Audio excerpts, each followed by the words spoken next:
নমস্কাৰ অসমীয়া ৰাইজ। আজি আকৌ এষাৰ কথা লৈ আপোনালোকৰ মাজলৈ আহিলোঁ। যদি কিবা ভুল হয় তেন্তে আপোনালোকে ক্ষমা কৰিব।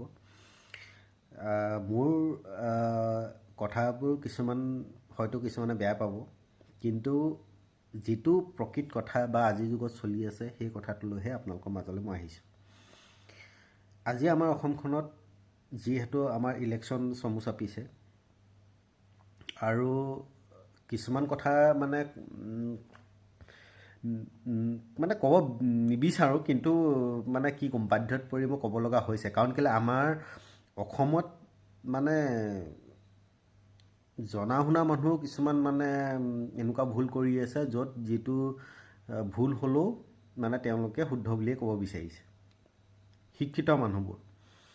ঠিক আছে, এতিয়া কথা কিছুমান এনেকুৱা হ'ল যে আজি আমাৰ অসমখন সম্পূৰ্ণ নেতাসকলে টকা পইচাত কিনি পেলাইছে।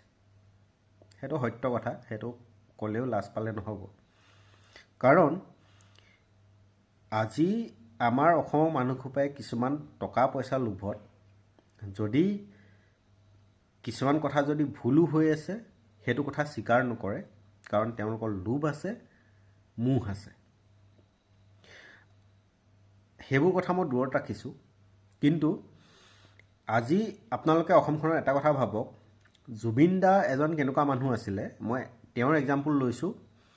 তেওঁ এক্সাম্পল এইটো কাৰণে ল'লোঁ কাৰণ কেলৈ তেওঁক চবেই চিনি পায়, আৰু তেওঁক যিহেতু আমাৰ অসমীয়া মানুহে বা আমাৰ অসম বুলিয়ে নহয়, প্ৰত্যেকটো জেগাত, আমাৰ অসমৰ বাহিৰতো তেওঁক ভগৱানৰ নিচিনা মানিছিলে।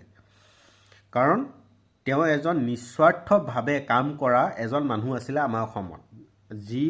যিজন মানুহ আছিলে সেইজনৰ মানুহৰ দৰে আমাৰ অসমত কোনো নাইও আৰু হ'বও নোৱাৰে।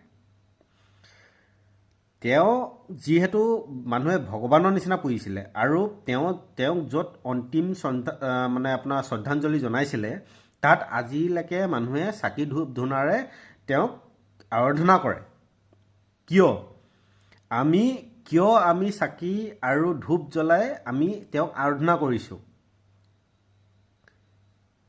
কাৰণ তেওঁক আমি আমাৰ মাজত ভগৱান হিচাপে আমি পাইছিলোঁ।